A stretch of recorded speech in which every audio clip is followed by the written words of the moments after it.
اور جو آخری ہینڈنگ آپ دیں گے وہ ہوگا ترمیم کا طریقہ کار ہے۔ 1956 کا آئین لچکدار تھا، 62 کا استوار تھا، 73 کا نیم لچکدار تھا۔ لچکدار مطلب ان میں ترمیم آسانی سے ہو سکتی تھی، 62 کا استوار سے اس میں ترمیم کرنا بہت زیادہ مشکل تھا۔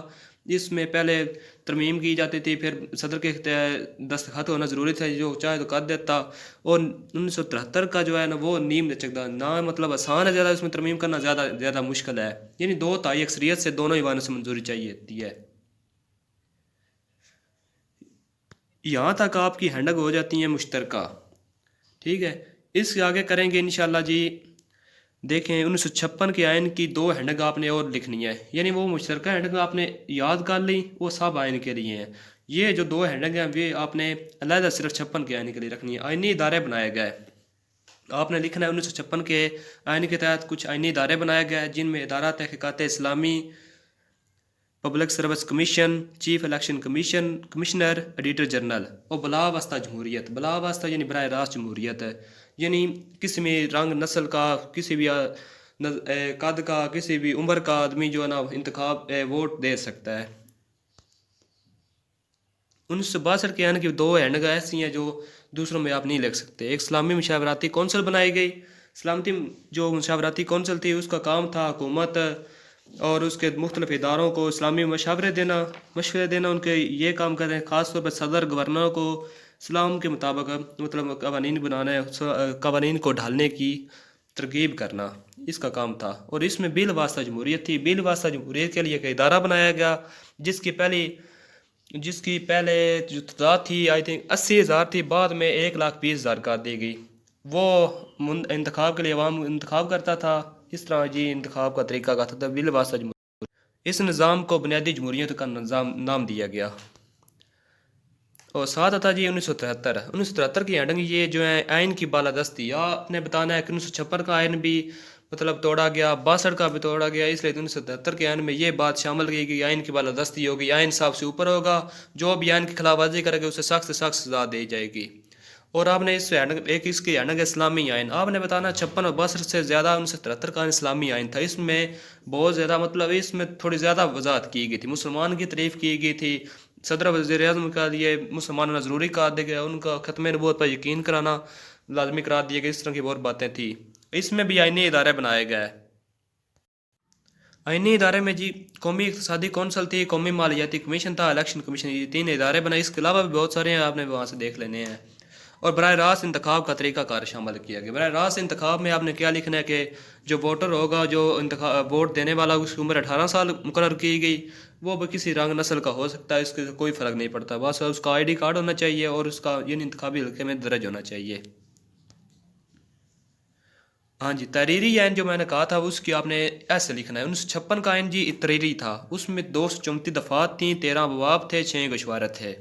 62 کی تحریری میں آپ نے کیا لکھنا ہے، 250 دفعات ہیں، وہاں 234، یہاں 250 ہے، اور 5 گوشوارے ہیں، وہاں 6 گوشوارے تھے۔ 8 ترمیم اور مارشل لا کے، یعنی آپ کو پتا ہے 1962 کے آئین میں مارشل لا لگا تھا، اور مارشل لا کی 31 ضوابط پر مشتمل 12 حصوں پر مشتمل ہے۔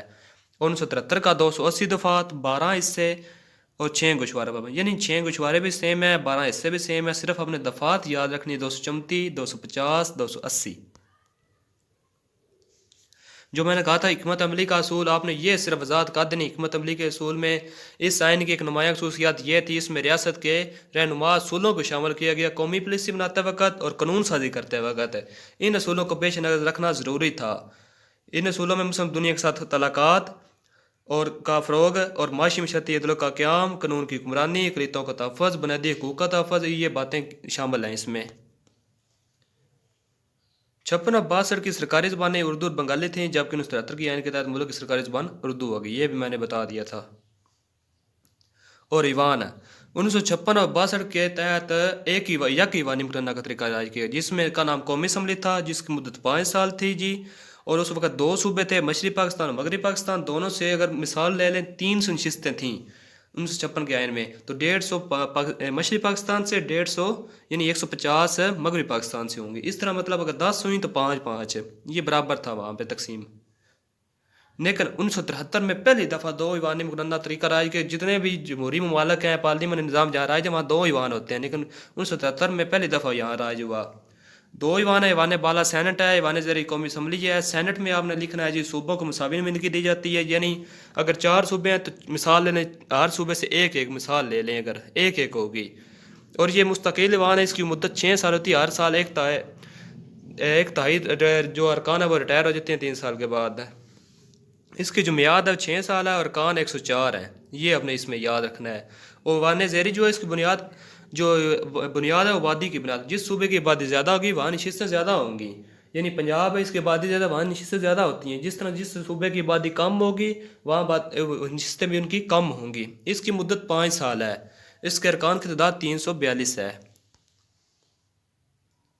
اس کے ساتھ دیجیے مجھے اجازت ہے۔ اگر اس کویسچن میں سے آپ کے کوئی مسئلہ ہو، کوئی چیز سمجھ نہ آئے تو آپ کمنٹ کر سکتے ہیں۔ اگر میری ویڈیو اچھی لگے تو چینل کو سبسکرائب کریں اور شیئر کریں، اور اس طرح کی انفارمیٹیو ویڈیو حاصل کرنے کے لیے میرے یوٹیوب چینل کو شیئر کریں۔ بہت شکریہ۔ فلک شیر بزمی۔